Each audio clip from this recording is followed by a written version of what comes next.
Thanks for tuning in for the News and Politics show today, 3 o'clock with Ava Gaudette. Emily Luther with The Voice here in studio. Woonsocket native talking. If you watched last night, she knows what's going on. Be sure to tune in there. Ava had a great lineup with entertainment. But as we always do, Tuesdays at 4 o'clock, get the temperature check down inside Washington, D.C. with Jennifer Lawless at American University. Jennifer, thank you for joining us. Hello. So tell us a little bit, Jennifer, Election Day around the country, what are the big races that people are keeping an eye on and the implications? The two big races are the governor's races in both New Jersey and Virginia. And Virginia is more important than New Jersey because it's a battleground state. The Democrats have been very successful electing people statewide for the last several election cycles. But this is a state where in 2014, Ed Gillespie almost won the Senate race. In 2016, it took a while to actually call the state for Hillary Clinton. And we've seen a very, very hostile and hotly contested campaign where Ed Gillespie, the Republican, is running a very Trump-like populist campaign, and Ralph Northam is running a campaign that's sort of a more conventional Democratic one. So I think whoever wins will be able to say that this race will be the bellwether for the 2018 midterms. Okay, so keeping an eye on those races, keeping an eye on tax reform to tack to some policy issues inside the Beltway. What do we expect to see coming out of House Ways and Means? It's going to be really tricky because they're saying that they're not going to engage in much substantive revision to the bill. But that means that they're also not going to be doing much to make it more appealing to members in states like New York and New Jersey who are probably going to vote no because it would involve no longer being able to deduct local or state taxes. That's a no-go for a lot of Republicans in those states who are representing districts where they feel like people need to rely on that, otherwise they feel like they're being doubly taxed. The other thing to keep an eye out for is the extent to which the bill will contribute to the overall deficit, because if it exceeds a certain threshold, then the bill in the Senate can't be handled through reconciliation and it wouldn't be filibuster-proof. And so what about the Chris Christie quote saying that, his donors are calling him up and saying, don't call me if we don't get tax reform? What's the reaction to that when you hear, it's par for the course with Chris Christie, but for the rest of the country when you hear something of that nature? Well, I think it leaves a lot of Republicans feeling uneasy because they're already in a position where they're not going to be able to go back to their districts and say they were able to repeal and replace Obamacare. They're not going to be able to go back to their districts with any kind of infrastructure bill. We haven't even gotten to the point where we're talking about that. If they can't get tax reform through, which seemed like it had the best shot because the Freedom Caucus wasn't necessarily opposed to that and providing a fissure within the party, then what do they have? They really have a pretty small legislative success record. And, this is a situation, too, where Republicans in the House are basically going to be punished for their counterparts in the Senate because voters aren't distinguishing between the two chambers when they're thinking about what party to send back to Washington. So do we have a sense of time frame this week in the House and committee? What's the sense of watching this move forward? So what I heard was that by the end of this week or the early beginning of next week, it'll be out of committee, and then that'll leave a couple of weeks. It's really got to be voted on before December 8th. Okay. At December 8th, the government can shut down again. So, we are in a position right now where everybody has to move more quickly than they probably want, not only because that means that there are a lot of things in the bill that they're not going to be fully aware of or fully ready to talk about and defend, but also because there's this ticking clock that actually doesn't have much to do with the tax reform bill itself that's holding them hostage to this calendar. And speaking of legislative agendas, legislative priorities, we're now several days after what had taken place in Texas. Again, any conversation on the Hill. Last time with Las Vegas, we saw bump stocks obviously be put into the public domain for folks who might not have even heard of them before. But this is a different issue. Again, this is a semi-automatic rifle. Is there just a complete impasse on anything taking place in D.C. regarding to guns? Well, there's an impasse as far as any kind of gun control legislation, but what is striking to me about this massacre as opposed to previous ones is you've got more and more Republicans now coming out, the president among them, saying, look, thank God we don't have any more gun control because then the person who ultimately shot the shooter wouldn't have been able to do that either, which is not true necessarily. But they're basically portraying him as this gun-loving NRA card-carrying member of society who took down the bad guy, and that's going to make it even more difficult for Republicans to get on board for any kind of gun control legislation. We've all seen this story. The two gentlemen involved have been painted as heroes for taking part in this. They responded quicker than law enforcement. Again, is this argument, is it just now a moot point, as you said? Is the NRA just taking this to the bank and going with it? I think they are, and they have the president's help. But the other thing that I would say is, I watched the two guys that actually caught the shooter last night on CNN. I watched their interviews with Anderson Cooper. And what was striking to me was the fact that, yes, they shot him and then they chased him down and got there before the police did. But the overall amount of time was still pretty short. So I wouldn't say that this was necessarily a case where we need vigilante justice or people out there with guns to make sure that we're in a better position. The other thing to keep in mind here, too, is that this is not a situation where gun control laws would have, changed the way things worked. If everybody actually would have executed the law the way that it needed to be executed, this guy never would have been able to get a gun in the first place. And so the debate here is actually different. I would think if the Republicans wanted to seem semi-reasonable on this one, they could just say that this is apples to oranges when we make other comparisons. And instead, they're sort of doubling down and basically suggesting that more people need guns. And I certainly don't think that that's a helpful way to move this debate forward. Does it just show, as well, as you mentioned, again, here was someone who should not have had a gun, but just, again, the ease of access of which to get guns. But then does it just show just the inability to be able to keep guns out of people's hands who want to get them? I mean, how does the country begin to tackle that? Because people ask the question, how did this gentleman get one? But as we've seen time and time again, they can.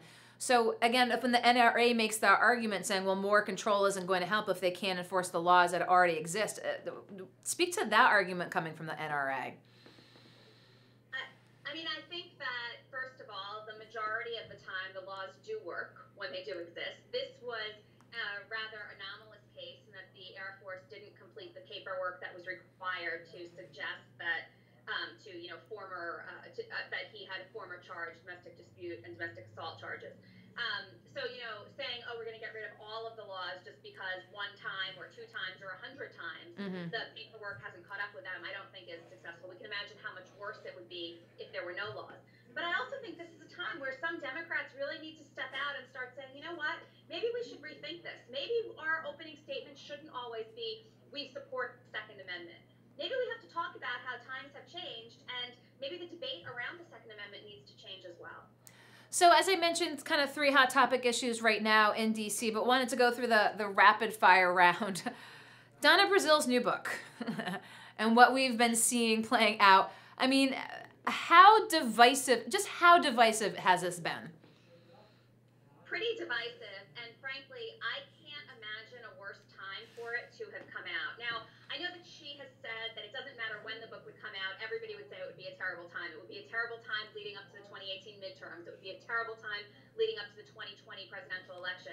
But it literally is coming out today, right? Advance copies were sold over the course of the last few days when you've got 2 hotly contested races for basically the soul of the Democratic Party. And, she's suggesting, first of all, that she had power that she didn't have as a Democratic Party chair, that she was making decisions that she wasn't in a position to make, and then sort of backpedaled and just said that they were hypothetical decisions. And then she's kind of backpedaled on the book and said that, no, everything's actually fine. She just wanted to tell her story. And P.S., if you don't agree with her, you can go to hell. So, I'm watching the interviews. I'm totally stunned. And as a result, I had no choice but to order the book. What do you mean you haven't read the book yet? There was going to be a quiz. I will say that when I was sort of flummoxed as I was watching her interview with George Stephanopoulos on Sunday, because it was unclear to me what she thought she was contributing to the dialogue and to the discussion. I don't know what she gets out of this, and I certainly don't see how it helps the Democratic Party. You mentioned some of the points that she raised in the book, and again, folks have questioned, could she have done what she had alluded to, again, questioning, You know, who was even going to be the nominee? I mean, does that sort of erode a little bit about her kind of recollection of events, or perhaps maybe aggrandizement of how they occurred as well? If, you know, if you question again, could she have done what she was saying that she thought she could in this book and what we've heard from it? I think it does. And as far as sort of the Democratic Party's perspective is concerned, I think that that's actually the saving grace of the book. Because in some areas, like suggesting that a ticket of Biden and Booker would win the election, and that, you know, she was seriously considering that as her ticket, I think that that undermines some of the other claims that she's made, because we all know that that was not a decision she was actually going to be in a position to make. And you did mention when you've seen her on interviews and conducting the interviews, you kind of question where the motives and where she was going with doing this book. Does it not play into a certain element of the party, that the anti-Clinton camp, that she might try to parlay moving forward? Perhaps, but I don't see her as the future of the anti-Clinton camp either, right? I mean, she was an establishment Democrat. She was the vice chair of the party, and then she became the chair of the party. She wasn't the Bernie Sanders wing of the party. So that's what sits a little bit uneasily with a lot of people, too, I think, when we're trying to figure out what her motives were. And if the motive really was simply to tell the story, you know, she says that basically on every page she likes to pour some hot sauce because that's what makes it readable and that's what her personality and style are. And I think that's great. I think it's right. And I think that's what she was like as a CNN pundit as well. Yep. But if that's the case and really all you want to do is tell the story, then I don't know why you do it the week that you've got two really hotly competitive races going on. Well, we'll see, again, the results of today's election. And as I mentioned, the rapid fire round, we got stuck on Donna for a little bit. Let's go to Rand Paul. Unbelievable. I mean, apparently his neighbor cracked 5 of his ribs and bruised his lung by attacking him while Rand Paul was riding on a lawnmower mowing his grass over leaves and grass.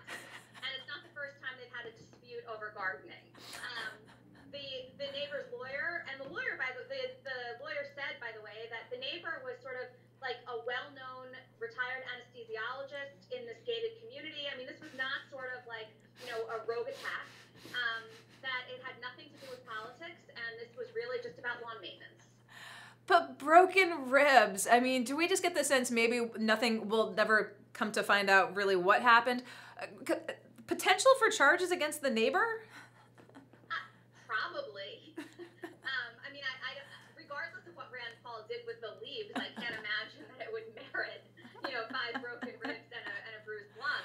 More important for the Republicans, though, is the fact that Rand Paul is not able to make it back to Washington for the foreseeable future because he's actually in quite a bit of physical pain. So, you know, that cuts their numbers by 1. You know, you see the headlines and you think, what happened? And then finally, one of those sort of headline grabbing stories that we had seen when it occurred is when the cyclist, and I believe her name is Julie Briskman, the picture was taken of her flipping off the motorcade. She goes to her employer, says, "Yep, it was me," and then gets fired. What's the reaction been down there?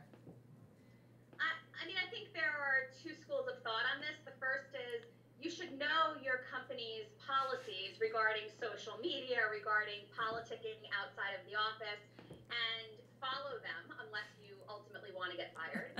And others would say that, you know, in this current political environment, everything should be fair game because of the way the president acts and the way the president behaves. Ultimately, I think the company probably has the law on its side, and it seems that she's well aware of that too. But, you know, I do think it highlights the fact that people's reactions to Donald Trump are visceral, and people are behaving in a way that maybe they haven't behaved in the past. She said, for example, that she doesn't think she's ever actually flipped somebody off before. So the fact that the president was able to generate that kind of enthusiasm from her, I think is sort of a metaphor for what he's doing to a lot of Democrats in this country. Okay, so we talked at the outset, keeping an eye on tax reform. It's been a little quiet on the Mueller front this week, but that's not to say that things aren't brewing. We keep on hearing native Rhode Islander Mike Flynn's name tossed out.